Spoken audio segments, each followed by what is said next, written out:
Let's start. चलिए, तो once again very good afternoon, good morning, good evening, जब भी आप सुन रहे हो देख रहे हो आपके लिए। तो आज के क्लास में हम लोग डिस्कशन स्टार्ट करेंगे फिनेंशियल हैंडबुक वॉल्यूम 2 जो है इसके ऊपर।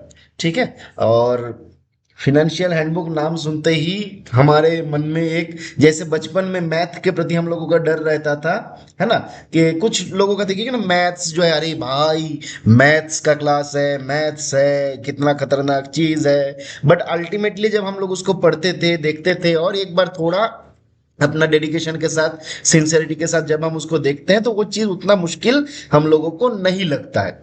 तो मुझे भी पूरा भरोसा है कि आप अगर हमारे साथ जुड़े रहे और एकदम तन मन धन दे के इस फिनेंशियल हैंडबुक को पढ़े, तो आपको ये बिल्कुल मुश्किल नहीं लगेगा, बिल्कुल आसान ही लगेगा। और बहुत सारा इंटरेस्टिंग फैक्ट, इंटरेस्टिंग चीजें आपको जानने को मिलेगा। ठीक है। आज का क्लास थोड़ा सा बोर होने वाले हैं आप लोग, क्योंकि हम आज शुरू करने वाले हैं फिनेंशियल हैंडबुक, और इसके शुरू में बहुत सारा डेफिनेशन दिया गया है ना। जो लोग पोस्टल मैनुअल वॉल्यूम 5 पढ़े हैं वो लोग तो बहुत ज्यादा रिलेट कर पाइएगा, क्योंकि पोस्टल मैनुअल वॉल्यूम 5 के शुरू में भी बहुत सारा 50-60 आपका डेफिनेशन दिया हुआ था। और वहां से भी देखिएगा मिलता जुलता यहाँ का भी। विश्वनाथ जी, आप पहले खड़े हो जाइए, आराम से बैठिए, बैठ के पढ़िए, है ना। ऐसे सो के पढ़ाई लिखाई नहीं चलता है, नहीं तो नींद आ जाएगा 2 मिनट में। ऐसे ही मेरा आवाज बहुत ज्यादा सुरीला है, लोगों को बहुत जल्दी नींद आता है, तो मुझे पूरा भरोसा है कि 2-4 मिनट के अंदर आप सो जाइएगा। इसलिए बाकी लोग भी, जो लोग सो के पढ़ रहे हैं, मेरा रिक्वेस्ट है आप उठ के बैठिए, पेन पेपर रखिए अपने हाथ में। जब हम लोग कुछ डिस्कस करेंगे, कोई सवाल पूछा जाएगा, उसका जवाब भी आप, मतलब ऐसे राफ राफ नोट आप कर लीजिएगा। वो काम का नहीं रहेगा, बट आपके दिमाग में वो नोट होते जाएगा। ठीक है। तो फिनेंशियल हैंडबुक वॉल्यूम 2 से हम लोग स्टार्ट करेंगे। और पहले हम लोग देख लेते हैं कि इसके शुरू में देखिए, यहाँ पे रूल नंबर पहले हम याद नहीं करेंगे, कोई एक भी रूल नंबर अभी हम लोग याद नहीं करेंगे। After the conclusion of the class जो रूल हम लोगों को इंपॉर्टेंट महसूस होगा, उसका एक समरी बना के मैं आपको दे दूंगा। इसलिए आपको चिंता नहीं करना है, अभी रूल नंबर याद मत करिए। ठीक है। खाली कंसेप्ट को आप समझिए, क्या क्या चीज बोला गया, और पढ़ते पढ़ते आप दिमाग में भी लाते जाइए कि यहां से किस प्रकार से सवाल जो है पूछा जा सकता है ना। तो पहला चैप्टर जो है इंट्रोडक्टरी है, और यहाँ पे रूल नंबर 1 पे ही क्या बोला गया, ये क्या है, मतलब ये व्हाट इज फाइनेंशियल हैंडबुक, ये क्यों है, क्या है, उसके बारे में बताया गया। बोला कि the procedure relating to initial and compilation of accounts of post office and RMS.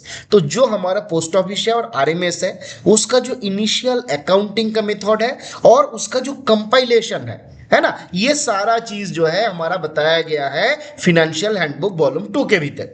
Clear है। तो इसके भीतर हमारा बेसिक अकाउंटिंग का मेथड भी रहेगा, और साथ में कैसे उसका कंपाइलेशन होगा वो भी रहेगा, है ना। The classification of transaction into 15 digit head of account of the DOP. तो यहां पे ट्रांजेक्शन का जो क्लासिफिकेशन है उसके बारे में भी बताया गया। और ये क्लासिफिकेशन हम कैसे करते हैं, the classification is done based on the 15th digit head of account. तो आपसे सवाल पूछा जा सकता है कि डाक विभाग में हमारा जो हेड ऑफ अकाउंट होता है वो कितने डिजिट का होता है, फटाफट से पब्लिक चैट में बताइए, कितने डिजिट का होता है। 15 डिजिट का होता है, याद रखना है बस यही।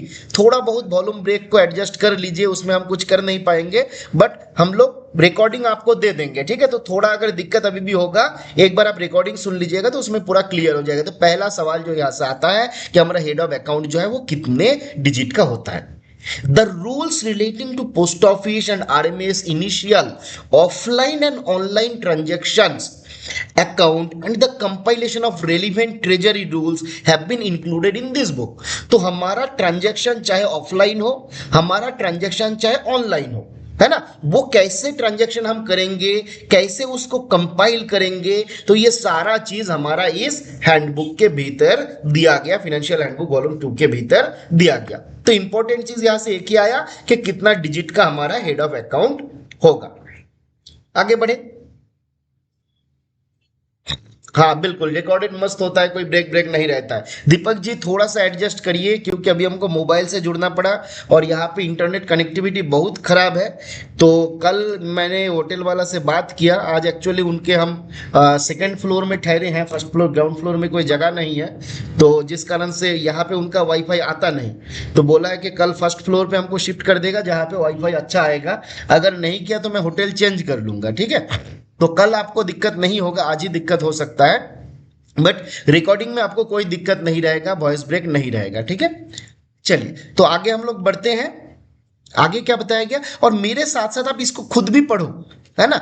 हम लोग एक एक पीपीटी जो है इसको आप खुद भी पढ़िए, तो आपका क्लियर हो जाएगा। अगर कहीं पे भी डाउट रहेगा तो आप पब्लिक चैट में मैसेज करिए, ठीक है। आगे आगे यहाँ पे डिफाइन किया गया ड्राइंग एंड डिस्बर्सिंग ऑफिसर, यानी कि डीडीओ। यहाँ पे डिफाइन किया गया है डीडीओ को। तो डीडीओ कौन होता है, सभी लोग हम जानते हैं। बोला कि the designated authority in any unit of department of post who is responsible for drawing bills, all money received और disbursed and making payments in his office and the maintenance and submission of accounts to CGA through the circle postal accounts. तो DDO कौन होता है, जो bill को draw करता है ना, पैसा वो रिसीव करता है लोगों के बिहेव से, उसको वो डिसबर्स करता है, उसको पे करता है ना, और इसका एक अकाउंट सबमिट करता है किसके पास, पोस्टल अकाउंट्स ऑफिस के पास, ताकि फर्दर इसको सीजीए के पास आपका सबमिट किया जाए, है ना। तो डीडीओ क्या करेगा, DDO is the designated authority in any unit of department of post. जैसे आपके केस में देखिएगा, है ना, आप हमारा क्या हो रहा है, the designated authority in any unit of department of post, जैसे पोस्ट मास्टर होते हैं, है ना, किसी पोस्ट ऑफिस में आप जाइएगा, एचओ का जो पोस्ट मास्टर होते हैं वो हमारा डीडीओ होते हैं। तो वो क्या करता है, बिल को ड्रॉ कर सकते हैं, पैसा रिसीव कर सकता है, उसका पेमेंट कर सकते हैं, और फर्दर उनको एक बिल सबमिट करना, अकाउंट सबमिट करना रहता है मंथली बेसिस पे, या जो भी पीरियडिसिटी रहेगा, किसके पास, to the postal accounts officer, उस सर्किल का जो पोस्टल अकाउंट्स ऑफिस रहेगा उनके पास सबमिट करना रहेगा। क्यों, ताकि फर्दर इस बिल को सीजीए के पास सबमिट किया जाए। अब डीडीओ जो है दो प्रकार का होता है, एक बोलते हैं हम लोग सीडीडीओ और एक बोलते हैं एनसीडीडीओ। सीडीडीओ का मतलब है वो ऑफिसर जिनके पास पावर है चेक ड्राइंग का, और एनसीडीडीओ होता है नॉन चेक ड्राइंग डीडीओ, मतलब जो बंदे के पास आपका चेक ड्रॉ करने का पावर नहीं है ना। जैसे the DDO which have not been vested with the check drawing power, जिसको चेक ड्रॉ करने का पावर नहीं दिया गया, उनको हम लोग बोलते हैं एनसीडीडीओ। जैसे जैसे आरओ है, सीओ है, पीएलआई डायरेक्टोरेट है, हमारा आरएमएस का जो हेड एचआरओ होते हैं, हेड रिकॉर्ड ऑफिसर होते हैं, तो ये लोग क्या होता है, ये लोग आपका चेक ड्रॉ नहीं कर सकते हैं। इसके लिए उनको किसी न किसी ऑफिस के ऊपर डिपेंड करना पड़ता है, कोई पर्टिकुलर एचओ के ऊपर डिपेंड करता है, जीपीओ के ऊपर डिपेंड करता है, जहां से चेक ड्रॉ करने का पावर वहां का पोस्ट मास्टर को दिया हुआ है। तो जो डीडीओ के पास चेक ड्रॉ करने का पावर नहीं है वो आपका एनसीडीडीओ है, जिसके पास चेक ड्रॉ करने का पावर है वो आपका सीडीडीओ है। क्लियर है। तो यहां से आपका क्या क्या सवाल हो सकता है। क्वेश्चन नंबर 1, आपका डीडीओ जो है वो अपना अकाउंट किसके पास सबमिट करता है, the account is submitted to home by the DDO. DDO किसके पास सबमिट करता है, पीओ के पास, पोस्टल अकाउंट्स ऑफिस के पास सबमिट करता है। किसके लिए करता है, for further submission to home, ताकि पीओ किसके पास सबमिट करेगा, सीजीए के पास सबमिट करेगा। बहुत बढ़िया। अच्छा बताइए, एक एनसीडीडीओ का एग्जांपल दीजिए, एनसीडीडीओ का एक एग्जांपल दे दीजिए। जैसे एचआरओ हो गया, सबसे अच्छा एग्जांपल, एचआरओ, डीओ, आरओ, सीओ, है ना। तो ये हमारा चेक ड्रॉ नहीं कर सकते हैं, इनको हम लोग बोलते हैं एनसीडीडीओ, है ना। चलिए बहुत बढ़िया, आगे बढ़ते हैं हम लोग। आगे यहाँ पे बताया गया आपका हेड ऑफ, जो हमने देखा था ना पीओ, पोस्टल अकाउंट्स ऑफिस, अब उसका एक हेड होगा, तो उनको हम बोलते हैं head of postal account office, head of postal account office. अब ये कौन होते हैं उसके बारे में बताया गया। बोला कि the head of an office subordinate to the circle. तो हेड ये आपका कौन है, तो याद रखना है कि head of postal accounts office जो है हमेशा हेड ऑफ सर्किल के सबऑर्डिनेट होंगे, and he is responsible for scrutiny, review, monitoring and reconciliation of e-accounts rendered by DDOs, NCDDOs and further submission of these to the CGA। हमने क्या देखा था कि हमारा पोस्ट ऑफिस से हमारा डीडीओ है, डीडीओ ने हमको क्या किया, अकाउंट सबमिट किया। किसके पास अकाउंट सबमिट किया?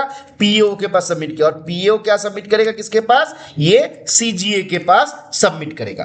तो यही बात बताया जा रहा है कि ये जो हमारा head of postal account office है, डीडीओ के पास से जो भी हमारा ई अकाउंट्स या उस रिलेटेड डेटा, देखिए हमारे पास हमेशा तो खाली हार्ड कॉपी में रहेगा ऐसा नहीं है, कभी कभी हमारे पास सॉफ्ट कॉपी भी आता है, कभी हमको हार्ड कॉपी और सॉफ्ट कॉपी को रिकॉन्साइल या टैली करना रहता है ना। तो बोला जा रहा है कि ये हम स्क्रूटनी करेंगे, रिव्यू करेंगे, मॉनिटरिंग करेंगे और आपका रिकॉन्सिलेशन करेंगे। कहां से? तो बोला गया जो हमारा डीडीओ से, एनसीडीडीओ से जो डेटा आया, ये अकाउंट्स वगैरह आया, उसके ऊपर ये 4 एक्टिविटी करने का काम दिया गया head of postal accounts office को। और इसके बाद जब ये स्क्रूटनी कर लेगा, करने के बाद फर्दर क्या होगा, इसको सीजीए के पास सबमिट करना रहेगा, ये भी इनका ही काम रहेगा। तो क्या क्या याद रखेंगे? पीएओ जो है head of postal accounts office, he is subordinate to head of circle. काम क्या क्या है? स्क्रूटनी, रिव्यू, मॉनिटरिंग, रिकॉन्साइल और साथ में submission of this reconcile documents accounts to the CGA. Clear है? सवाल बहुत इंपॉर्टेंट नहीं है बट पूछा जा सकता है, पूछेगा तो हम लोग लिख लेंगे।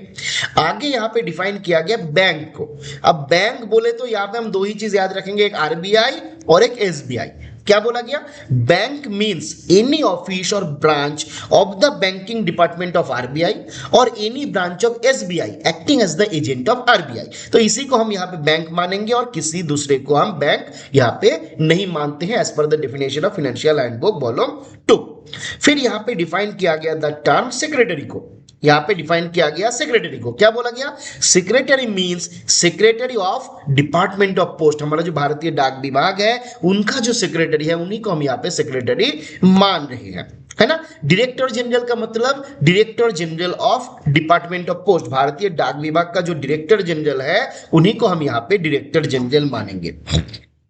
आगे डिपार्टमेंट बोले तो यहां पे डिपार्टमेंट का डेफिनेशन दिया गया।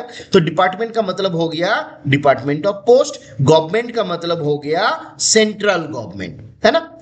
हेड ऑफ सर्किल का डेफिनेशन यहां पे दिया गया। तो क्या बोला जा रहा है? बोला जा रहा है head of circle means chief PMG, chief post master general CPMG of a circle, department of post जो डाक विभाग के अधीन में है, और एंड मतलब देखिए चीफ पीएमजी मतलब हेड ऑफ सर्किल जो है चीफ पोस्ट मास्टर जनरल, वो तो है ही, साथ में एनी अदर ऑफिसर, कोई दूसरे ऑफिसर अगर उनको भी स्पेसिफिकली डिक्लेयर किया गया है कंपिटेंट अथॉरिटी के द्वारा एज हेड ऑफ सर्किल, तो उनको भी हम हेड ऑफ सर्किल मानेंगे, है ना। तो एक हो गया चीफ पीएमजी का मतलब, हेड ऑफ सर्किल का मतलब जो चीफ पोस्ट मास्टर जनरल है, और दूसरा हो गया कंपिटेंट अथॉरिटी ने अगर किसी दूसरे बंदे को भी स्पेसिफिकली डिक्लेयर कर दिया as head of circle, then he will also be treated as head of circle.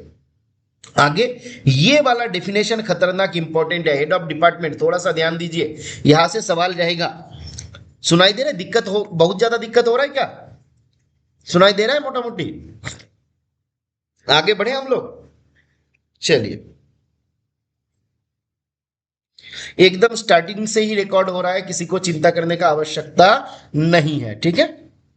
हाँ, अब हेड ऑफ डिपार्टमेंट का मतलब क्या हुआ? तो बोला कि head of department means an authority declared under SR 2/10, है ना। एसआर जो हमारा सप्लीमेंट्री रूल्स है उसका एसआर 2 का सब रूल 10, एसआर 2 का सब रूल 10 याद रखना है। हेड ऑफ डिपार्टमेंट मतलब any authority declared under SR 2 का 10। तो आपसे सीधा ही ये सवाल पूछेगा, head of department means an authority declared as head of department under option A FR 2 का 10, एसआर 2 का 10, एसआर 10 का 2, है ना। D none of these. क्या हो जाएगा आंसर? बताइए फटाफट से एक बार, क्या हो जाएगा आंसर? एसआर 2 का 10। वेरी गुड संतोष जी, बाकी लोग फटाफट से जवाब दीजिए। आपका तो इंटरनेट ठीक है, लिखिए। हाँ, सीताराम, अजीश, आकिब, अरे 2 का 10 के बदले 100 हो गया है। अभिजीत, वेरी गुड, है ना। तो अब यहां पे और एक बात क्लैरिफाई किया गया, क्या बोला गया, द प्रेसिडेंट हैज, अब जब हम एफएचबी के रिस्पेक्ट में बात करते हैं, नॉर्मली हम जानते हैं कि जो पीएमजी एंड अबव है सभी लोगों को हम हेड ऑफ डिपार्टमेंट मानते हैं, बट एफएचबी के हिसाब से अगर हम बात करें तो यहां पे बोला गया the president has declared director general of department of post to be the head of the department. यहां पे स्पेसिफिकली डिफाइन भी किया गया कि प्रेसिडेंट ने किसको डिक्लेयर किया एज हेड ऑफ डिपार्टमेंट। तो यह भी आपसे सवाल पूछा जा सकता है, एज पर FHB the president has declared whom as a head of department. तो क्या बोला जाएगा, फटाफट से बताइए, क्या बोला जाएगा, जो हमारा डीजी है, डीजी पोस्ट है, उनको हम यहां पे हेड ऑफ डिपार्टमेंट मान रहे हैं।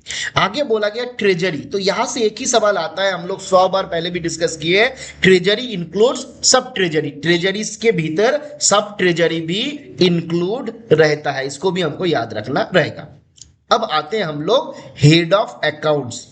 Head of accounts, head of accounts जो है हमने देखा था ये 15 डिजिट का होता है। अब ये 15 डिजिट के भीतर क्या क्या होता है ना, आगे हम लोग इसको डिटेल्स में डिस्कस करेंगे। तो पहला आता है मेजर हेड, पहले का जो 4 डिजिट होगा वो आपका मेजर हेड होता है। फिर आपका जो 2 डिजिट होगा वो होता है सब मेजर हेड। फिर जो 3 डिजिट होगा वो होता है माइनर हेड। फिर का 2 डिजिट होगा सब हेड। फिर आपका आएगा 2 डिजिट डिटेल्ड हेड। और आखिरी का जो 2 डिजिट है वो आ जाएगा आपका ऑब्जेक्ट है। अब यहां से आपको एक सवाल पूछा जा सकता है, मान लीजिए एक आपका 1 2 3 4 5 6 7 8 9 ऐसा करके कुछ 15 डिजिट का नंबर दे दिया। अब बोला कि ये जो पहले का 4 डिजिट है ना, ये क्या है, तो हमको याद रखना है कि ये मेजर हेड है। फिर ये जो 2 डिजिट है ये क्या है, तो ये सब मेजर हेड है। फिर इधर का 2 डिजिट, हम 3 डिजिट में आएंगे तो ये क्या है, ये माइनर हेड है। फिर आएंगे 2 डिजिट, ये हो जाएगा मेरा सब हेड। फिर आएगा 2 डिजिट, ये हो जाएगा मेरा डिटेल्ड हेड। फिर आखिरी का 2 डिजिट ये हो जाएगा ऑब्जेक्ट हेड। और इसके बाद नो हेड, है ना। तो मान लो कि ऐसा हम एक एग्जांपल दे दिए, तो इस तरीके से हमको याद रखना रहेगा। अब आपको कुछ पार्टिकुलर मेजर हेड भी याद रखना पड़ सकता है ना, जो जो इंपॉर्टेंट मेजर हेड्स है, कुछ पार्टिकुलर मेजर हेड्स भी आपको याद रखना पड़ सकता है। ठीक है, तो याद रहेगा मेजर हेड जो होता है कितने डिजिट का होता है, फटाफट से बताइए। मेजर हेड जो होता है वो कितने डिजिट का होता है, 4 डिजिट का होता है। और पहले का 4 डिजिट जो है वो आपका मेजर हेड है। आपसे सवाल पूछा जा सकता है minor head consist of how many digits, minor head जो है ये कितने डिजिट का होता है, फटाफट से बता दो। माइनर हेड 3 डिजिट का होता है, 2 डिजिट का नहीं है दीपक जी। माइनर हेड जो है वो 3 डिजिट का होता है। डिटेल्ड हेड जो है वो कितने डिजिट का होता है, डिटेल्ड हेड वो आपका 2 डिजिट का होता है ना। तो ये हमको याद रखना रहेगा, ठीक है, कौन सा वाला कितने डिजिट का होता है। तो हम यहां से याद रखेंगे मेजर हेड जो है वो 4 डिजिट का, माइनर हेड जो है 3 डिजिट का। मेजर 4, माइनर 3, और बाकी जो है सब आपका 2 डिजिट का रहता है। सब मेजर हेड, सब हेड, डिटेल्ड हेड और ऑब्जेक्ट हेड, ये आपका सब 2 डिजिट का रहता है। ठीक है, आगे बढ़े हम लोग। आगे यहां पे डिफाइन किया गया है पोस्ट मास्टर जनरल को, यहां पे डिफाइन किया गया पोस्ट मास्टर जनरल को। तो बोला गया पोस्ट मास्टर जनरल, देखिए ये एक सवाल एग्जाम पॉइंट ऑफ व्यू से बहुत इंपॉर्टेंट है, बहुत जल्द पूछा जाने वाला है। Chief post master general, post master general, regional post master general and DPS, ये वाला थोड़ा सा ध्यान दीजिएगा। हम क्यों बोल रहे हैं, क्योंकि नॉर्मली आपको ये तो लगेगा कि हाँ पोस्ट मास्टर जनरल के डेफिनेशन के भीतर chief PMG, PMG, regional PMG सब आएंगे, बट डीपीएस भी आ सकते हैं, इसको थोड़ा सा ध्यान दीजिएगा। एग्जाम पे आएगा तो यही पूछेगा, which of the following officers is included in the definition of post master general. Option A chief PMG, option B आपका पीएमजी, ऑप्शन सी आपका DPS, option D all of this. तो आपको याद रखना है कि सारा लोग जो है इसके भीतर डेफिनेशन में आ रहे हैं। अब यहां पे डिफाइन किया गया है रेलवे मेल सर्विस को, यहां पे डिफाइन किया गया रेलवे मेल सर्विस को। क्या बोला जा रहा है, carriage of male by road, air, river, train. आपको याद रखना है कि चारों जो है ना, चारों इसके भीतर कवर है, जल, स्थल, road, air, river and train, चारों जो है हमारा कवर है। तो जहां पे हम मेल को कैरी करते हैं, चाहे वो रोड से हो, एयर से हो, रिवर से हो, ट्रेन से हो, मेल का कलेक्शन करते हैं, मेल का डिस्ट्रीब्यूशन करते हैं, ये जिस ऑफिस का काम है उसी को हम लोग रेलवे मेल सर्विस बोलते हैं। ठीक है, फिर यहां पे डिफाइन किया गया है आपका सुपरिटेंडेंट को, यहां पे डिफाइन किया गया सुपरिटेंडेंट को। क्या बोला गया, देखिए ये इंपॉर्टेंट है, बोला जा रहा है सुपरिटेंडेंट इंक्लूड्स एसपी, एसएसपी, है ना। तो सुपरिटेंडेंट के भीतर आपका एसपीएफ भी इंक्लूडेड है, एसएसपी भी इंक्लूडेड है, superintendent of post offices and senior superintendent of post offices both are included. फिर एसआरएम एंड एसएसआरएम ये दोनों भी सुपरिटेंडेंट के भीतर इंक्लूडेड है। फिर बोला जा रहा है ये जो ऑफिसर्स होते हैं ये डायरेक्ट सबऑर्डिनेट किसका हो सकते हैं, तो ये डीपीएस का भी हो सकते हैं, पीएमजी का भी हो सकते हैं और चीफ पीएमजी का भी हो सकते हैं, डिपेंड करता है, केस टू केस वेरी करता है। तो सुपरिटेंडेंट बोले तो एसपी एसएसपी दोनों आएगा, एसआरएम एसएसआरएम ये भी आएगा। किसके कंट्रोल में होते हैं, डीपीएस पीएमजी चीफ पीएमजी इनके कंट्रोल में होते हैं, डायरेक्ट सबऑर्डिनेट होते हैं। आगे डिफाइन किया गया हेड पोस्ट ऑफिस को, क्या बोला गया, the account office of sub office at branch office and officer in charge of head office is designated as post master. तो नॉर्मली जो हमारा हेड पोस्ट ऑफिस है ये एसओ का या बीओ का अकाउंट ऑफिस होता है और इसका जो हेड होता है उसको हेड पोस्ट मास्टर बोलते हैं। ये डेफिनेशन यहाँ पे दिया गया, इसके भीतर कुछ खास नहीं है, बट ये डेफिनेशन इंपॉर्टेंट है जनरल पोस्ट ऑफिस का। जीपीओ का डेफिनेशन इंपॉर्टेंट है, ध्यान दीजिए, यहां से सवाल आता है। क्या बोला गया, पहला चीज तो बोला गया first class head office. GPO क्या है, it is A first class head office. The first class head office situated at the headquarter of head of circle. देखिए ध्यान दीजिए, headquarters of head of circle, first class head office होगा, पहला बात। दूसरा, head of circle के headquarter में होगा, दूसरी बात। फिर बोला गया अगर ऐसा होता है किसी हेड ऑफ सर्किल के हेडक्वार्टर में एक से ज्यादा हेड ऑफिस है तो क्या होगा, तो बोला कि the one which is attached to the headquarter, जो हेड ऑफिस हेडक्वार्टर के साथ पूरा सटा हुआ है, अटैच्ड है, उसको हम जीपीओ बोलेंगे, है ना। तो तीन चीज हमको याद रखना है, जीपीओ जो है ये एक फर्स्ट क्लास हेड ऑफिस होता है, दूसरा इसका हेडक्वार्टर हेड ऑफ सर्किल के पास, हेड ऑफ सर्किल के जहां पे रहते हैं वहीं पे होता है, और तीसरी बात अगर एक जगह पे एक से ज्यादा, एक हेडक्वार्टर में हेड ऑफ सर्किल के हेडक्वार्टर में एक से ज्यादा अगर first class head post office रह गया तो जो हेड पोस्ट ऑफिस आपका उस हेड ऑफ सर्किल के साथ हेडक्वार्टर के साथ अटैच रहेगा उसी को हम लोग जनरल पोस्ट ऑफिस बोलेंगे। तो ये सवाल एग्जाम पे बहुत बार पूछा जाता है। पूरे देश में एट प्रेजेंट कितना जीपीओ है, फटाफट से बताइए तो, एनुअल रिपोर्ट में दिया हुआ था।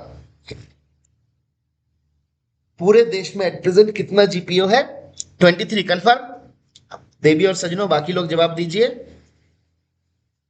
चलिए आगे बढ़ते हैं हम लोग। आगे यहां पे डिफाइन किया गया सब ऑफिस को। सब ऑफिस क्या है, तो sub office is the post office subordinate to and in account with head office. तो हेड ऑफिस का जो सबऑर्डिनेट ऑफिस होता है, जो आपका जिस ऑफिस का अकाउंट ऑफिस हेड ऑफिस होता है उसको हम लोग सब ऑफिस बोलते हैं, इसका इंचार्ज को हम लोग सब पोस्ट मास्टर बोलते हैं, कुछ खास है नहीं। ब्रांच ऑफिस के डेफिनेशन भी सेम बताया गया। ब्रांच ऑफिस जो है इसका स्टेटस होता है सब ऑफिस से भी नीचे का, छोटा वाला लोअर स्टेटस होता है, और इसका डायरेक्ट अकाउंट एचओ के पास या एसओ के पास होता है। इसका इंचार्ज जो होते हैं उसको हम लोग ब्रांच पोस्ट मास्टर यानी कि बीपीएम बोलते हैं।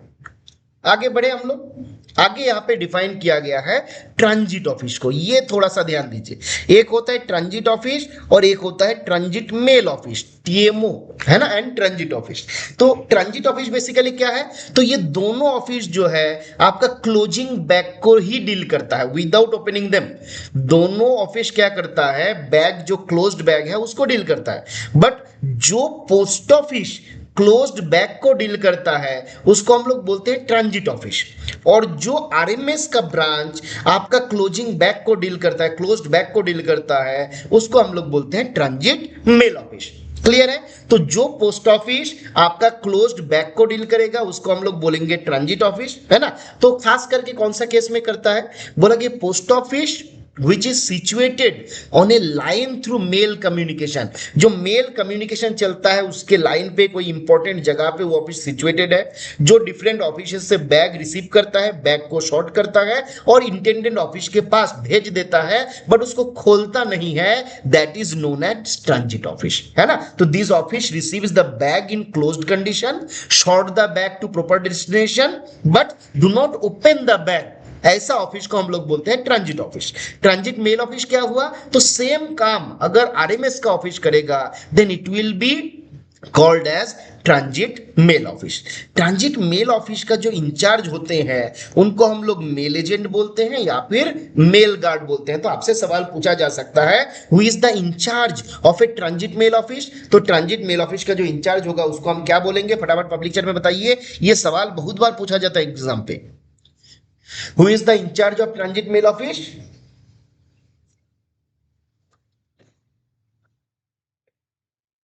मेल गार्ड और मेल एजेंट, मेल गार्ड और मेल एजेंट याद रखना, दोनों हो सकता है ज्ञानेंद्र जी, दोनों हो सकता है ना।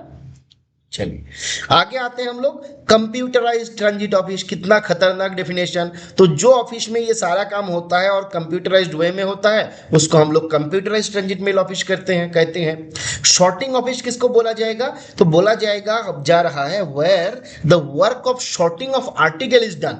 जिस ऑफिस में आर्टिकल का शॉर्टिंग होता है उस ऑफिस को हम लोग शॉर्टिंग ऑफिस बोलते हैं। ठीक है। फिर यहां पे डिफाइन किया गया है आपको एएमपीसी को।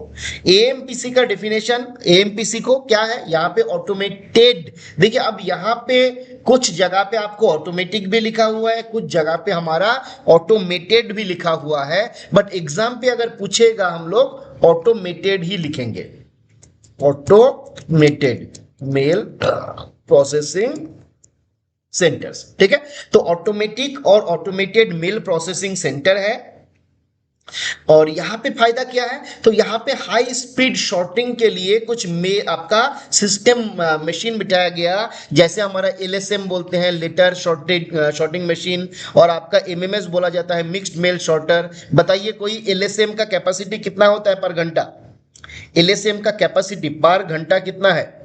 जैसे हमारा कोलकाता में है, दिल्ली में है ना, 35,000 होता है एक हमारा लेटर शॉर्टिंग मशीन का कैपेसिटी। और जो एमएमएस होता है मिक्स्ड मेल शॉर्टर, उसका कितना था? मिक्स्ड मेल का 18,000 था। वेरी गुड, चलिए बहुत बढ़िया। एक्चुअली हम भूल गए थे ना, इसलिए आप लोगों से सुन लिए ताकि दिमाग में मेरा फिर से रह जाए। कहां कहां पे है एट प्रेजेंट एएमपीसी? फटाफट से वो भी बता दीजिए, एट प्रेजेंट कहां कहां पे है? दिल्ली और कोलकाता, दिल्ली और कोलकाता। बाकी दो लोकेशन, देखिए 4 लोकेशन तो है, बट आपका इवन एनुअल रिपोर्ट में भी ना कहीं पे नहीं लिखता है, पहले से और 2 लोकेशन पे था, और नया जो है दिल्ली कोलकाता में आपका ओपन हुआ था। जितना हमको याद आ रहा है चेन्नई मुंबई दिल्ली कोलकाता था ना, एक बार कंफर्म करिए। चेन्नई मुंबई दिल्ली कोलकाता है ना। चलिए आगे बढ़ते हैं हम लोग। आगे बताया गया है computerised registration centre. Computerised registration centre, तो ये क्या है? एक रजिस्ट्रेशन ब्रांच है जहां पे रजिस्ट्रेशन का काम जो है कंप्यूटर में होता है। कुछ खास नहीं है, कभी एग्जाम पे नहीं पूछेगा, है ना, कि कंप्यूटराइज्ड रजिस्ट्रेशन सेंटर क्या है। सीआरसी फुल फॉर्म हम लोग याद रखेंगे, कंप्यूटराइज्ड रजिस्ट्रेशन सेंटर, जहां पे रजिस्ट्रेशन का काम कंप्यूटर में चलता है। शॉर्टिंग सब ऑफिस, शॉर्टिंग सब ऑफिस क्या बोला गया? तो ऐसा sub office where the work of sorting is done. ये भी कुछ खास है नहीं, बट आरएलओ का डेफिनेशन से आपका सवाल पूछा जा सकता है। बोला कि return letter office is established at the head quarter of postal circle. तो याद रखना है आरएलओ कहां पे होगा? पोस्टल सर्किल का जो हेड क्वार्टर है वहां पर ही आरएलओ सिचुएटेड होता है। तो ये सवाल कभी कभी पूछ सकता है, हमको याद रखना है आरएलओ कहां पे होगा? पोस्टल सर्किल के हेड क्वार्टर में होगा। आगे आते हैं हम लोग डेफिनेशन। डेफिनेशन पे यहां पे दिया गया ट्रांसक्रिप्शन सेंटर। ट्रांसक्रिप्शन सेंटर क्या बोला गया? A transcription centre is a cell established in a sorting office situated normally at the headquarter of circle. तो ट्रांसक्रिप्शन सेंटर ये भी सर्किल हेडक्वार्टर पे ही रहेगा। फंडा क्या रहता है? इसको ट्रांसक्रिप्शन का जो काम है वो ये करेगा। मतलब मान लीजिए डिफरेंट एक लैंग्वेज से दूसरे लैंग्वेज में ट्रांसफर वगैरह का काम जो है, ट्रांसलेशन का जो काम है, वो काम ये ऑफिस करता है। कहां पे सिचुएटेड होता है? सर्किल हेडक्वार्टर में सिचुएटेड होता है।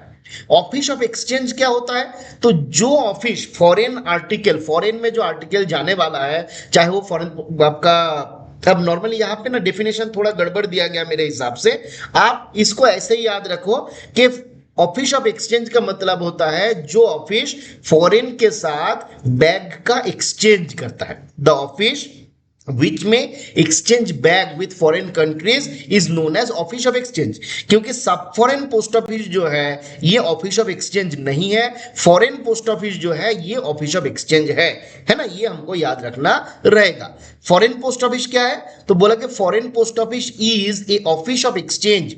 Foreign post office is an office of exchange in which work of the assessment of custom duty is done. देखिए ये बहुत इंपॉर्टेंट सवाल है, बहुत इंपॉर्टेंट सवाल है। फॉरेन पोस्ट ऑफिस और सब फॉरेन पोस्ट ऑफिस दोनों के भीतर हल्का सा अंतर रहता है, फॉरेन पोस्ट ऑफिस और सब फॉरेन पोस्ट ऑफिस में। फॉरेन पोस्ट ऑफिस क्या होता है, ये एक ऑफिस ऑफ एक्सचेंज है और यहां पे कस्टम ड्यूटी का असेसमेंट भी होता है। सब फॉरेन पोस्ट ऑफिस में अगर आप जाइएगा तो ये किस लिए खोला गया, तो बोला गया जो सेंडर है, एड्रेसी है, उनके कन्वीनियंस के लिए खोला गया। क्यों, क्योंकि कस्टम ड्यूटी असेसमेंट वगैरह के लिए बहुत टाइम पे उनको बहुत सारा डॉक्यूमेंट्स देना रहता है ना, तो ये सब काम के लिए सब फॉरेन पोस्ट ऑफिस को खोला गया। But this is not an office of exchange, ये कोई ऑफिस ऑफ एक्सचेंज नहीं है, यहां पे केवल कस्टम ड्यूटी का असेसमेंट का काम होता है। याद रहेगा, सब foreign post office is responsible for custom duty assessment, ये कस्टम ड्यूटी का असेसमेंट करता है। फॉरेन पोस्ट ऑफिस जो है ये ऑफिस ऑफ एक्सचेंज भी है और कस्टम ड्यूटी का असेसमेंट भी करता है। तो अंतर क्या है, डिफरेंस क्या है, foreign post office is office of exchange, sub foreign post office is not a office of exchange. For similarity क्या है, both foreign post office and sub foreign post office are entitled to assess the custom duty, custom duty का assessment करने का काम दोनों को दिया गया है। क्लियर है, तो इतना ही हमको यहां से याद रखना है। आगे बढ़ते हैं हम लोग मेल ऑफिस के डेफिनेशन पे जाते हैं। क्लियर है, आगे बढ़ा जाए, कोई दिक्कत नहीं है यहां तक। चलिए आगे क्या बताया गया, आगे यहां पे बोला गया मेल ऑफिसेस के बारे में। क्या बोला गया, बोला गया कि mail offices are stationary offices. Stationary office का मतलब जो ऑफिस हिलता डुलता नहीं है, एक ही स्टेशन पे सिचुएटेड है। जैसे हमारा आरएमएस जो है, सॉरी हमारा सेक्शन जो है, ये कोई स्टेशनरी ऑफिस नहीं है। क्यों, क्योंकि सेक्शन जो है ट्रेन के साथ मूव करता है, बट आपका आरएमएस का जो ऑफिस है वो तो कहीं पे जाता नहीं, जहां पे वहीं पे रहता है। इस कारण से इसको बोला जाता है कि mail offices are stationary offices of RMS. RMS का स्टेशनरी ऑफिसेस है और ये आपका दो प्रकार का होता है। क्या क्या होता है, एक होता है शॉर्टिंग मेल ऑफिस और एक होता है ट्रांजिट मेल ऑफिस। एक होता है शॉर्टिंग मेल ऑफिस और एक होता है transit mail office. Sorting mail office में क्या होता है, तो आर्टिकल का शॉर्टिंग होता है, बैग को ओपन किया जाता है, आर्टिकल को शॉर्ट किया जाता है, बैग को क्लोज किया जाता है। ट्रांजिट मेल ऑफिस क्या होता है, तो ये भाई बैग का आर्टिकल को हाथ नहीं लगाता, ये खाली बैग आया और गया, है ना। आपने मेरे पास दे दिया पूरा भरोसे के साथ, मैं पूरा भरोसे के साथ उसको दूसरे ऑफिस में भेज दूंगा, मैं उसको खोलूंगा नहीं। शॉर्टिंग मेल ऑफिस का हेड कौन होते हैं, तो head sorting assistant is the in charge of sorting mail office. Transit mail office का इंचार्ज कौन होते हैं, तो बोला जा रहा है mail agent is the in charge of transit mail office, है ना। चलिए, तो कुछ कुछ जगह पे आपका मेल गार्ड मेल एजेंट दोनों भी लिखा हुआ रहता है, कुछ जगह पे आपका मेल एजेंट भी लिखा हुआ रहता है। तो बेसिकली अगर आएगा तो दोनों जो है, एकदम शुरू आपका वॉल्यूम 5 ही है, मैं बोला था ना हरिंद्र जी, शुरू में आपका पूरा वॉल्यूम 5 ही है, बट धीरे धीरे दूसरा वॉल्यूम भी आएगा, चेंज होगा, ठीक है। इसके बाद वॉल्यूम 5 और दोबारा नहीं पढ़ाएंगे, बोलेंगे कि यही वाला पढ़ लिया तो काम खत्म हो गया, है ना। फिर आता है हमारा corporate mail office and bulk mail centre, है ना। कॉर्पोरेट मेल ऑफिस सीएमओ या फिर बल्क मेल ऑफ सेंटर या फिर बल्क मेल ऑफिस आप बोल सकते हैं, बीएमओ या बीएमसी जो भी बोलिए। तो बोला जाए corporate mail office and bulk mail centre are opened in big cities, बड़े बड़े शहरों पे होता है, जहां पे ईच बल्क मेलर जो है, वो फार्म जो है, एक फार्म या फिर mailer who is capable of posting at least 500 unregistered articles और 250 registered articles at a time. अगर कोई ऐसा आपका फार्म है, कंपनियां हैं जो एटलीस्ट 500 अनरजिस्टर्ड आर्टिकल या फिर 250 एटलीस्ट आपका रजिस्टर्ड आर्टिकल हमको देगा, तो उसको हम लोग कॉर्पोरेट मेल ऑफिस या बल्क मेल सेंटर जो है मानते हैं, ठीक है। फिर यहां पे डिफाइन किया गया मास मेलिंग सेंटर, एमएमसी। क्या बोला गया? This centre receives loose articles, letters, circulars, blank envelopes separately from customers and help them in writing the address, enclosed the circulars, letters inside envelopes, affixing the postage stamps, franking mail etc. है ना? तो ये क्या होता है, देखिए bulk mail centre में हमारा क्या हुआ था, हमारा एक बार में कोई कस्टमर जो है 500 अनरजिस्टर्ड या 250 रजिस्टर्ड आर्टिकल ला रहा था, तो उसको हम लोग बल्क मेल सेंटर के भीतर हम ला रहे थे। मास मेलिंग सेंटर पे क्या हुआ, यहाँ पे हम loose articles, loose letter, loose circular, blank envelope, ये सबको भी हम डील करते हैं। बट हमने क्या बोला, यहाँ पे उस कस्टमर को हम कुछ एक्स्ट्रा फैसिलिटी भी देते हैं। कौन सा फैसिलिटी? जैसे मान लीजिए एड्रेस लिखने का काम, उसको एफिक्स, पोस्टेज स्टैम्प एफिक्स करने का काम, सर्कुलर या लेटर को एनवेलप के भीतर डालने का काम, और ये सब काम के लिए हम लोग कॉलेज स्टूडेंट, हाउसवाइफ्स, पेंशनर, है ना, इन लोगों का हेल्प भी लेते हैं, और इसके लिए इनको आवरली बेसिस पे कुछ पेमेंट भी किया जाता है। आज के दिन में प्रैक्टिकल आपको मिलेगा नहीं ऐसा कहीं पे, बट रूल में दिया हुआ है तो दिया हुआ है ना। आगे बढ़ते हैं हम लोग। आगे डिफाइन किया गया यहाँ पे रिकॉर्ड ऑफिस को। क्या डिफाइन किया गया? रिकॉर्ड ऑफिस को क्या बोला गया? A record office is a stationery office of the RMS where the work papers of the sections attached to it are prepared and checked and place on the record. देखिए record office जो होता है basically 3 प्रकार का होता है। एक को हम बोलते हैं आरओ, एक को बोलते हैं एचआरओ और एक को बोलते हैं एसआरओ। आरओ क्या होता है? रिकॉर्ड ऑफिस जिसके साथ केबल सेक्शन अटैच्ड होता है, उसको हम बोलते हैं आरओ। और एचआरओ और एसआरओ क्या होता है? जिसके अंडर में आपका शॉर्टिंग मेल ऑफिस भी हो सकता है, ट्रांजिट मेल ऑफिस भी हो सकता है, सेक्शन भी हो सकता है, उसको हम एसआरओ या एचआरओ बोलते हैं। एसआरओ और एचआरओ के भीतर डिफरेंस क्या रहेगा? एचआरओ सैलरी प्रिपरेशन का, कंटिजेंट बिल पेमेंट का, ये सारा काम भी करेगा। एसआरओ ये सब काम नहीं करेगा, खाली रिकॉर्ड का मेंटेनेंस करेगा, है ना। तो अगर किसी रिकॉर्ड ऑफिस के अंडर में केवल सेक्शन का वर्क पेपर रहता है, उसको हम लोग रिकॉर्ड ऑफिस बोलते हैं। आप याद करो कि छोटा वाला रिकॉर्ड ऑफिस, मैंने जैसे हमारे पोस्ट ऑफिस के रिस्पेक्ट में ब्रांच ऑफिस होता है ना, छोटा मोटा काम होता है तो वहां पे आपका, उसको हम आरओ के लेवल का मान रहे हैं। जो हमारा सब ऑफिस होता है उसको हम लोग एसआरओ लेवल का मानते हैं, और जो हमारा बड़ा वाला एचओ का इक्विवेलेंट है उसको हम लोग एचआरओ मानते हैं, है ना। अंतर क्या है दोनों का, तो आप देख लीजिए। SRO is a stationery office of RMS situated at the same station of male office, but यहाँ पे काम क्या होता है? आपका वर्क पेपर रिलेटेड ही काम होगा। उसके अंडर में जो आपका एसएमओ रहेगा, टीएमओ रहेगा, है ना, जो आपका सेम स्टेशन पे रहता है। एसआरओ जहां पे रहेगा उसका मेल ऑफिस भी वहीं पे रहेगा, और उसका वर्क पेपर रिलेटेड काम एसआरओ करेगा। और एचआरओ क्या करेगा? एचआरओ रहता है आरएमएस का जो डिवीजन होता है उसके हेडक्वार्टर पे। ये वर्क पेपर रिलेटेड काम तो करता ही है, मतलब उसके अंडर में जो भी ऑफिसर्स है उसका काम तो करेगा ही, साथ में क्या करेगा? ये सैलरी प्रिपरेशन का काम करेगा, बिल पेमेंट का काम करेगा, है ना। तो ये काम भी करेगा। तो यही होता है हमारा एचआरओ, एसआरओ और आरओ। आगे आते हैं हम लोग, आगे बढ़ा जाए, चलिए तो आगे आ रहे हैं। अच्छा, बहुत बोरिंग लग रहा है क्या?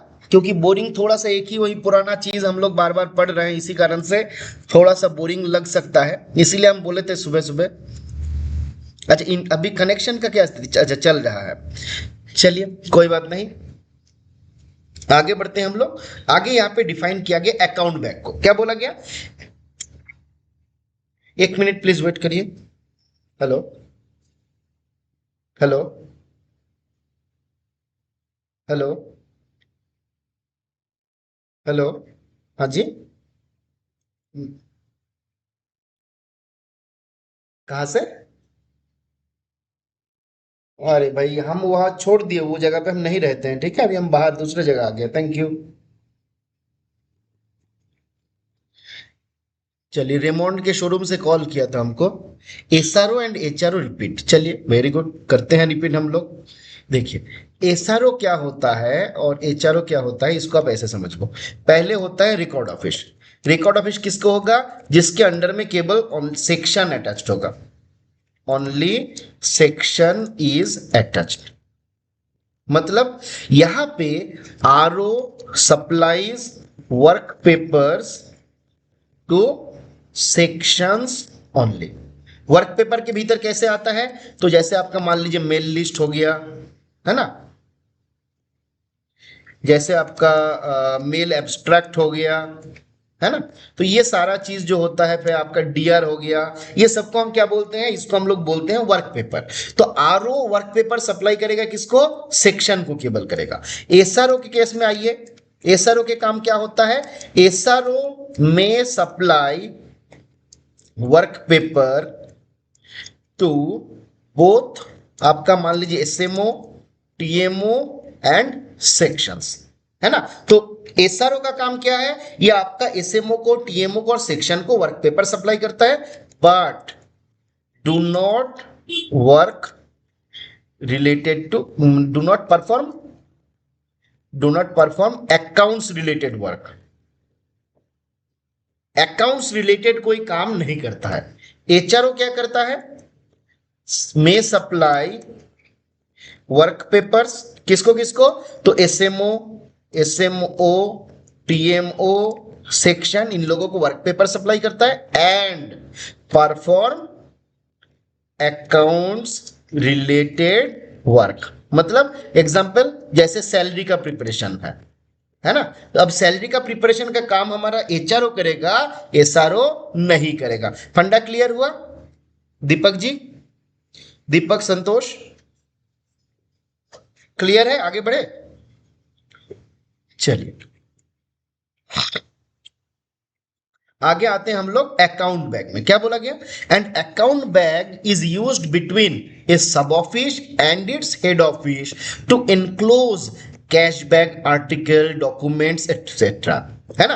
तो एक अकाउंट बैग जो है यूज्ड होता है किसके साथ, तो बोला गया सब ऑफिस के साथ, हेड ऑफिस के भीतर, ताकि यहाँ पे cash bag, account bag, document, ये सारा चीज जो है लिया जा सकता है फ्रॉम हेड ऑफिस टू सब ऑफिस एंड वाइस वर्सा। देखिए फंडा क्लियर कर दिया, एचओ से एसओ और एसओ से बीओ जो बैग जाएगा, एचओ से एसओ, एसओ से बीओ जो बैग जाएगा उसको हम बोलेंगे अकाउंट बैग। इसके भीतर कैश बैग हो सकता है, इसके भीतर आर्टिकल हो सकता है, डॉक्यूमेंट्स हो सकता है ना, एसओ स्लिप होगा, डेली अकाउंट होगा, कुछ भी हो सकता है। जैसे एचओ से अगर एसओ जाएगा उसके भीतर एसओ स्लिप होगा, अब एसओ से अगर एचओ जाएगा तो वहां पे एसओ डेली अकाउंट होगा, है ना। कैशबैक जो है ये एक प्रकार का, सॉरी अकाउंट बैग जो है ये एक प्रकार का ड्यू बैग है। ड्यू बैग का मतलब जो बैग आपको भेजना ही है, चाहे उस दिन कोई ट्रांजैक्शन हो या ना हो, you must send the bags, तो उसको हम लोग बोलेंगे ड्यू बैग, ठीक है। आगे यहाँ पे बताया गया branch office bag, BO bag. BO bag क्या बोला जा रहा है, a branch office bag is used between a branch office and its accounts office to enclose the cash bag and all articles and documents, है ना। तो हमारा BO से एसओ और एसओ से बीओ, या फिर बीओ से अकाउंट ऑफिस एओ और एओ से बीओ, यहाँ पे जो बैग चलता है उस बैग को हम बोलते हैं ब्रांच ऑफिस बैग, यानी कि बीओ बैग। इसके भीतर आपका कैश बैग भी हो सकता है ना, डिफरेंट आर्टिकल्स हो सकता है, डॉक्यूमेंट्स हो सकता है। ब्रांच ऑफिस बैग भी एक ड्यू बैग है, हमको ये हमेशा भेजना है। कैश बैग क्या है, तो जब हमको पैसा भेजना रहता है, अगर कोई रेमिटेंस है, इस चाहे वो रेमिटेंस हो या फिर रिसीव करना हो, जो भी रहेगा हम कैशबैक भेज सकते हैं। कैशबैक अगर जरूरत है तभी भेजा जाता है, इसलिए बोला जाता है this are not due bag, ये कोई ड्यू बैग नहीं है, ठीक है।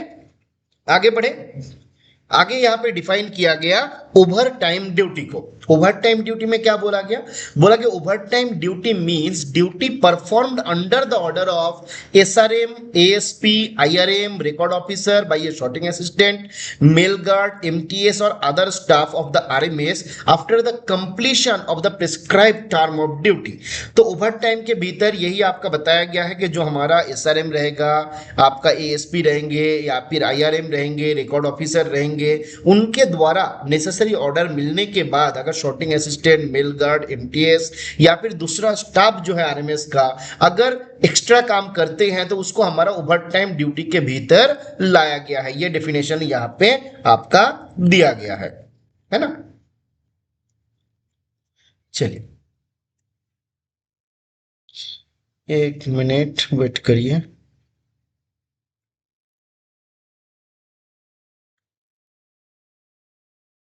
चलिए आगे आगे यहाँ पे डिफाइन किया गया है डिजिटल पेमेंट को। आगे यहाँ पे डिफाइन किया गया है डिजिटल पेमेंट को।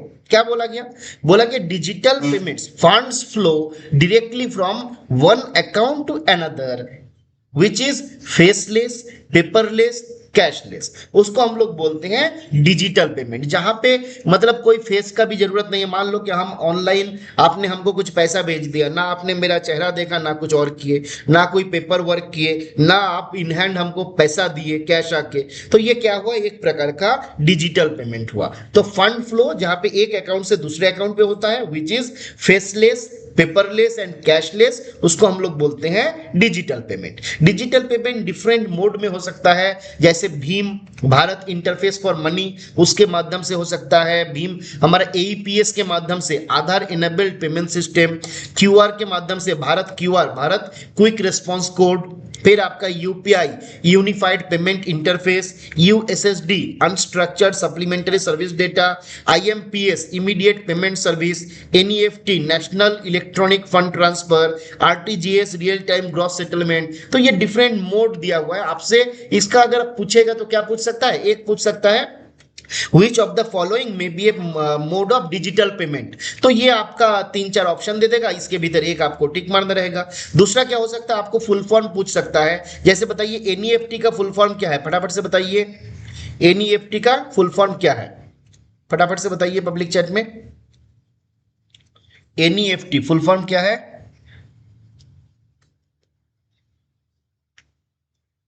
है ना, ये फुल फॉर्म जो है सवाल नेशनल इलेक्ट्रॉनिक फंड ट्रांसफर, बहुत बढ़िया है ना। एनईएफटी है, आरटीजीएस है, आईएमपीएस है, तो ये डिफरेंट फुल फॉर्म जो है पूछ सकता है। एक बार मैंने बता दिया, आप इसको एक बार पढ़ लीजिएगा और याद कर लीजिएगा। आगे आते हैं हम लोग सप्लाई ऑफ स्टैम्प, चैप्टर 2 जो है, हम लोग इंट्रोडक्शन देखे थे जहां पे रूल नंबर 1 2 3 बताया गया था, और अभी हम लोग चैप्टर 2 पे आए हैं जहां पे सप्लाई ऑफ स्टैम्प्स के बारे में बताया गया। तो रूल 4 क्या बताता है कि minimum and maximum stock of stamps fixed by, कौन फिक्स्ड करेगा? मिनिमम स्टैम्प कितना होगा या मैक्सिमम स्टैम्प का स्टॉक कितना होगा, कौन फिक्स करेगा? तो बोला कि नॉन गेजेटेड एचओ के लिए, नॉन गेजेटेड जो पोस्टमास्टर है उसके लिए डिविजनल हेड विल डिसाइड। अगर ग्रुप बी पोस्टमास्टर है तो डीपीएस विल डिसाइड, और अगर ग्रुप ए पोस्टमास्टर है देन द चीफ पीएमजी और PMG will decide. The word stamps in this rule includes postage stamp, non-postal stamp, envelope, postcard और all, है ना। तो आपसे ये भी सवाल पूछा जा सकता है स्टैम्प के भीतर क्या क्या इंक्लूडेड है। Which of the following is included? Which of the following is included in the definition of stamp? Option A postage stamp, option B non postage stamp, option C envelopes and postcard, option D all of these। तो हमको याद रखना रहेगा कि सारा जो है इसके भीतर कवर हो रहा है। आपसे ये पूछ सकता है कि कोई ग्रुप बी पोस्टमास्टर है, उनके ऑफिस के लिए मिनिमम और maximum cash balance will be fixed by home? कोई ग्रुप बी पोस्टमास्टर है, who will fix the maximum and minimum cash balance? फटाफट से बताइए पब्लिक चैट में, कौन फिक्स करेगा? डीपीएस जो है फिक्स करेंगे। ग्रुप ए पोस्टमास्टर होगा तो कौन फिक्स करेंगे? हमारा पीएमजी और पीएमजी करेंगे। आगे आते हैं हम लोग, रूल नंबर 5 में क्या बताया गया? Supply of stamps to HO, HO में कैसे सप्लाई किया जाएगा उसके बारे में बताया गया। बोला कि the head post office will obtain their supply of stamps not exceeding their respective authorised maximum stamp balance from the PSD. तो जो हमारा हेड पोस्ट ऑफिस होता है उसको कहां से स्टैम्प मिलता है? तो बोला जा रहा है पीएसडी से मिलता है। कितना मिलेगा? तो बोला गया मैक्सिमम जो ऑथराइज्ड बैलेंस है उससे ज्यादा नहीं मिलेगा, उसके भीतर ही मिलेगा। The head office will obtain their requirement of revenue stamp from the treasuries on payment of cash। ये एक इंपॉर्टेंट बात है। देखिए जो हमारा नॉर्मल स्टैंप है वो तो हमको पीएसडी से मिलता है, बट अगर रेवेन्यू स्टैंप जो है वो हमको उस जो एरिया है, वो जो जुरिस्डिक्शन है वहां का ट्रेजरी से या सब ट्रेजरी से हमको मिलेगा। ट्रेजरी सब ट्रेजरी डिफरेंट स्टेट गवर्नमेंट के द्वारा मेंटेन किया जाते हैं, आप लोग जानते होंगे। तो वहां से वहां पे हमको कैश में पे करना रहता है और उसके बदले वो हमको रेवेन्यू स्टैम्प जो है देते हैं। ठीक है, फिर क्या बोला गया? Supply of stamps from stamp depot. क्या बोला जा रहा है? The head post office which within the jurisdiction of PHD obtain their supplies from postage for supplies of postage stamp, postal stationery and other type of stamp. Head post office जो PHD के jurisdiction पे है वो क्या करेगा? Postage stamp, आपका postal stationery और दूसरे प्रकार का जो स्टैंप है वो उस पीएचडी से ऑब्टेन करेगा।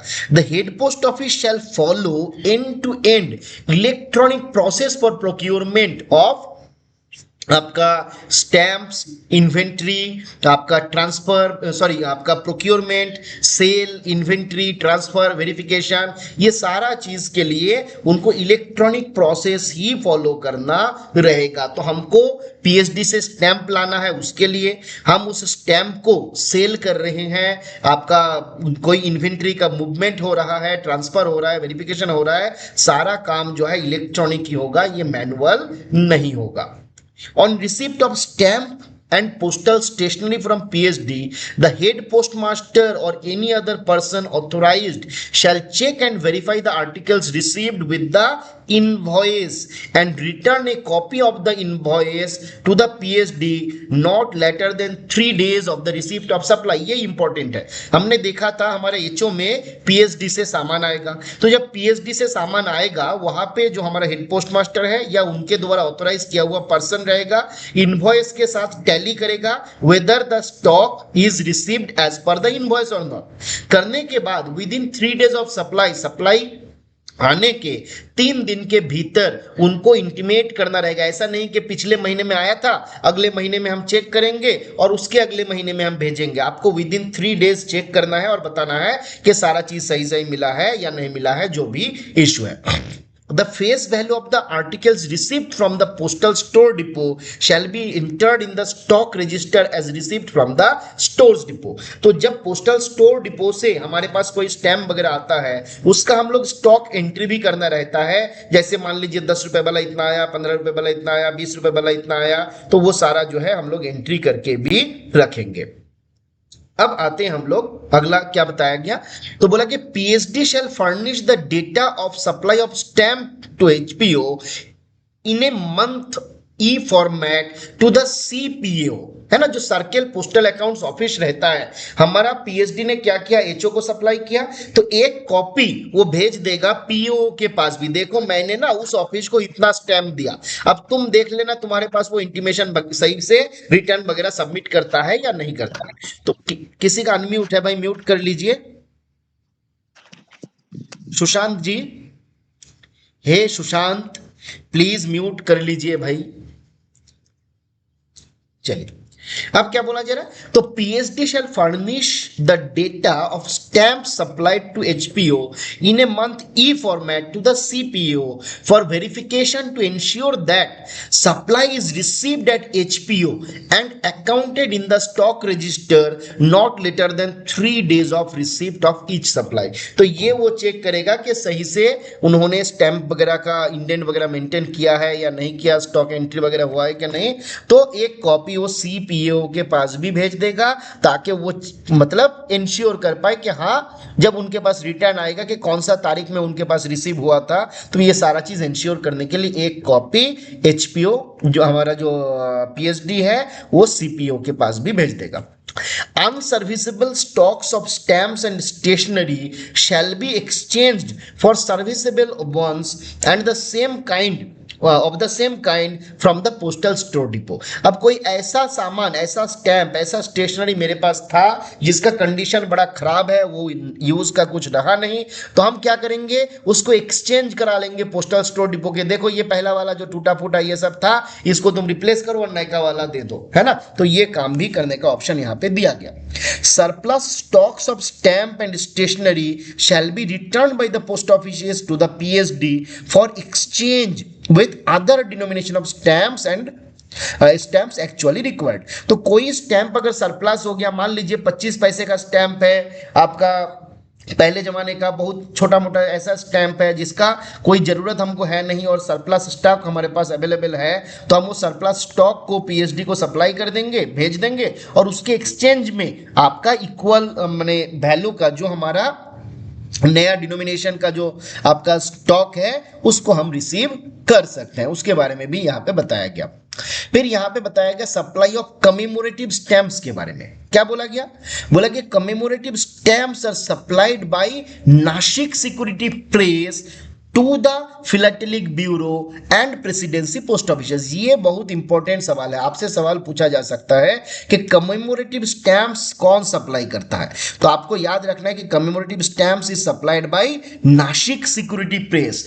किसके पास? टू द फिलाटेलिक ब्यूरो और प्रेसिडेंसी पोस्ट ऑफिस, वेयरएवर इसको नासिक सिक्योरिटी प्रेस से सप्लाई किया जाता है। ठीक है, अब नासिक सिक्योरिटी प्रेस का काम क्या रहता है, वो क्या करता है, तो उसके बारे में यहां पे आपका बताया गया है। कहा जाता है भाई, हाँ क्या बोला गया? बोला कि the Nashik press will dispatch the supplies to the designated post offices accompanied by an invoice in triplicate। तो जब ये स्टैंप सप्लाई करेगा उस डेजिग्नेटेड पोस्ट ऑफिस को नासिक सिक्योरिटी प्रेस, वो इनवॉइस बनाएगा ट्रिप्लिकेट में। One copy of the invoice shall also B forwarded, one copy of the invoice shall also be forwarded direct to the postal account office of the post office by the press। एक copy बना के ये क्या करेगा, जो postal accounts office है उसके पास भेजेगा। To acknowledged copy of invoice will be returned by the returned to the Nasik press immediately on opening and verifying the supplies। Two copies should be marked as the first copy and second copy। तो जब यहाँ पे basically अगर आप बोलो तो ये 4 copy में बना रहा है, 4 कॉपी के भीतर इनवॉइस ट्रिप्लिकेट में बना के ये भेज देगा हमारे पोस्ट ऑफिस के पास कि तुम ये देखो और इसका आपका क्या करो, एक्नॉलेजमेंट भेजो। पोस्ट ऑफिस वाला 1 कॉपी रख लेगा और 2 कॉपी जो है 2 कॉपी एक्नॉलेज करते हुए वापस भेजेगा किसके पास? नासिक सिक्योरिटी प्रेस के पास। 2 कॉपी, एक को फर्स्ट कॉपी और एक को सेकंड कॉपी बोला जाए। इसके अलावा साथ में एक क्या करेगा, पोस्टल अकाउंट्स ऑफिस के पास भी 1 कॉपी आपका 1 copy of the invoice shall also be forwarded direct to the postal accounts office. तो 1 कॉपी ये आपका पोस्टल अकाउंट्स ऑफिस के पास भी भेजेगा, है ना, ताकि जब ये हमारा एचओएसओ जब अपना रिटर्न सबमिट करेगा वहां पे ये मेंशन रहेगा तो पोस्टल अकाउंट्स ऑफिस उसको टैली कर पाएगा कि कितना मतलब आपका कमेमोरेटिव स्टैम्प्स उनके पास गया, सही से उसको अकाउंट फॉर किया गया या नहीं। क्लियर है? आगे बढ़े, आगे और बढ़ना है और थोड़ा सा बढ़े। हमारे पास और 10 मिनट है, और 10 मिनट हम लोग देख लेते हैं, ठीक है। चलिए आगे हमारा बताया गया action for lost, damage and obsolete stamps. इसके बारे में बताया गया। क्या बोला गया? बोला गया व्हेन द पोस्टेज स्टैम्प्स और स्टेशनरी आर लॉस्ट, डैमेज्ड और बिकम यूजलेस और obsolete, the value thereof should be written off under the order of competent authority. तो अगर पोस्टेज स्टैम्प, पोस्टल स्टेशनरी अगर खो जाता है, डैमेज्ड हो जाता है, यूजलेस हो जाता है, ऑब्सोलेट हो जाता है, तो उसका रिटर्न राइट ऑफ करने का पावर जो है कंपिटेंट ऑथोरिटी के पास दिया हुआ है। अब अगर बोला गया कोई भी आइटम आपका राइट ऑफ किया गया, the stock account is updated accordingly, उसको आपका अकॉर्डिंगली अपडेट किया जाएगा। In every case of write off a copy of order is communicated to the PAO with a copy to PSD. तो अगर जब भी राइट ऑफ किया जा रहा है, मान लीजिए चीफ पीएमजी ने ऑर्डर दिया कि इसको राइट ऑफ करो, तो 1 कॉपी जो है उसका पीओ के पास भेजा जाएगा, 1 कॉपी जो है पीएसडी के पास भेजा जाएगा, और अकॉर्डिंगली जो स्टॉक अकाउंट रहेगा उसको भी अपडेट किया जाएगा। इसके बाद यहां पे फिलाटेली के बारे में कुछ छोटी छोटी मगर मोटी बातें बताया गया। क्या बोला गया? बोला गया फिलाटेली क्या है। रूल 11 में बताया गया फिलाटेली के बारे में। बोला गया philately is an art of systematically collecting and studying stamps and postal stationeries including research activities on stamp and other philatelic product. तो सिस्टमेटिकल जो कलेक्शन होता है, स्टडी पढ़ाई लिखाई होता है स्टैम्प के ऊपर, पोस्टल स्टेशनरी के ऊपर, उसके ऊपर जो रिसर्च किया जाता है, स्टैम्प हो या दूसरा फिलाटेलिक प्रोडक्ट हो, तो ये जो आर्ट है, ये जो प्रोसीड्यूर है, इसी को हम लोग फिलाटेली बोलते हैं, है ना। रूल 12 में डिफाइन किया गया। बोला कि definitive stamps are issued for day to day use. तो आपको याद रखना है जो stamp day to day use में काम आता है, रेगुलर बेसिस पे आर्टिकल को भेजने के लिए, रजिस्ट्री स्पीड पोस्ट बुक करने के लिए हम लोग जो स्टैम्प को यूज करते हैं उसको बोला जाता है डेफिनेटिव स्टैम्प, है ना, और इट इज रिप्रिंटेड व्हेन एग्जॉस्टेड, जब डेफिनेटिव स्टैम्प का जो स्टॉक है वो खत्म हो जाता है तो दोबारा उसको रिप्रिंट किया जाता है ना। But the commemorative stamps are issued to commemorate certain events, personalities, themes, flora and fauna. Commemorative stamp जो है वो किसी पर्टिकुलर इवेंट को, पर्टिकुलर पर्सनालिटीज को, थीम्स को, फ्लोरा को, फौना को कमेमोरेट करने के लिए आपका इशू किया जाता है, और एक बार स्टॉक एग्जॉस्ट होने के बाद इसको रिप्रिंट नहीं किया जाता है। तो ये दोनों का डिफरेंस है, हमको याद रखना रहेगा। फिर यहां पे डिफाइन किया गया है फिलैटेलिक ब्यूरो को। यहां पे फिलैटेलिक ब्यूरो के बारे में बताया गया, बोला गया it is a branch of SO और एचओ। फंडा क्या हुआ, फिलैटेलिक ब्यूरो आपका एसओ में भी हो सकता है, एचओ में भी हो सकता है, specifically set up by the department to deal with the receipt and sale of philatelic items. इसका स्पेशल काम क्या रहता है कि फिलैटेलिक आइटम को रिसीव करना, उसको सेल करना, है ना। जैसे एग्जांपल दिया गया, special commemorative stamps, first day cover, special cover, new issues of definitive stamp, new stationery, ये सारा related stamps related different matter को लेके ये डील करता है। It also provides special cancellation of first day cover and special cover. ये important बात है, याद रखना है। फिलैटेलिक ब्यूरो का क्या काम दिया गया, तो एक काम यहां पे दिया गया स्पेशल कैंसिलेशन, किसका, फर्स्ट डे कवर का, और स्पेशल कवर का फर्स्ट आपका स्पेशल कैंसिलेशन जो है यहां पे किया जाता है। यहां पे फिलैटेलिक डिपॉजिट अकाउंट्स को भी मेंटेन किया जाता है। और फिलैटेलिक काउंटर क्या बोला गया, तो बोला गया philatelic counter it is a counter for sale of philatelic item. तो ये फिलैटेलिक आइटम के सेल के लिए है। Normally a counter is functioning in each head office. जो भी हमारा हेड ऑफिस है, सारा हेड ऑफिस में एक फिलैटेलिक काउंटर रहता है। These counters offer registration facilities for philatelic deposit account with supply of material by the philatelic bureau। तो बेसिकली फिलैटेलिक ब्यूरो से सामान आता है और फिलैटेलिक काउंटर जो है वो आपका उसको सेल करता है, परचेज जो करने वाला रहता है सेल करता है। फिलैटेलिक डिपॉजिट अकाउंट को ये मेंटेन नहीं करता है, बट रजिस्ट्रेशन फैसिलिटी जो है प्रोवाइड करता है। आपसे अगर सवाल पूछा जाए philatelic deposit account is maintained where, at philatelic counter, at philatelic bureau, तो बोला जाएगा फिलैटेलिक ब्यूरो में ये मेंटेन किया जाता है। रजिस्ट्रेशन फैसिलिटी फिलैटेलिक काउंटर पे भी दिया जाता है, फिलैटेलिक ब्यूरो पे भी दिया जाता है। फिलैटेलिक ब्यूरो एक्स्ट्रा क्या करता है, स्पेशल कैंसिलेशन करवाता है, जहां पे हम फर्स्ट डे कवर और स्पेशल कवर को हम लोग कैंसिल करते हैं। तो ये हमको याद रखना रहेगा। फिर यहां पे बताया गया फिलैटेलिक डिपॉजिट अकाउंट, इसके बारे में बोला कि philatelic deposit account can be opened at philatelic bureau. At philatelic bureau, philatelic counter, तो ये हम फिलैटेलिक ब्यूरो में भी ओपन कर सकते हैं, फिलैटेलिक काउंटर पे भी ओपन कर सकते हैं। और इसके लिए अमाउंट कितना लगेगा, तो बोला गया amount of rupees 200 has been prescribed for security deposit in philatelic deposit account. तो बेसिकली इंडियन के लिए ₹200 है, फॉरेनर्स के लिए ₹1000 है ना। और यहां पे जाके हमारा फिलैटेलिक डिपॉजिट अकाउंट खोला जाता है। तो फिलैटेलिक काउंटर पे भी आप ओपन कर सकते हैं और फिलैटेलिक आपका ब्यूरो में भी ओपन कर सकते हैं, बट बेसिकली इसका मेंटेनेंस कहां पे होता है, तो मेंटेनेंस आपका फिलैटेलिक ब्यूरो में होता है। रजिस्ट्रेशन का फैसिलिटी दिया है, हम बोले थे आपको कि रजिस्ट्रेशन फैसिलिटी काउंटर पे भी है और फिलैटेलिक ब्यूरो पे भी है, मतलब बेसिकली ओपनिंग का फैसिलिटी दोनों जगह पे अवेलेबल है, बट मेंटेन कहां पे होगा, फिलैटेलिक ब्यूरो पे होगा।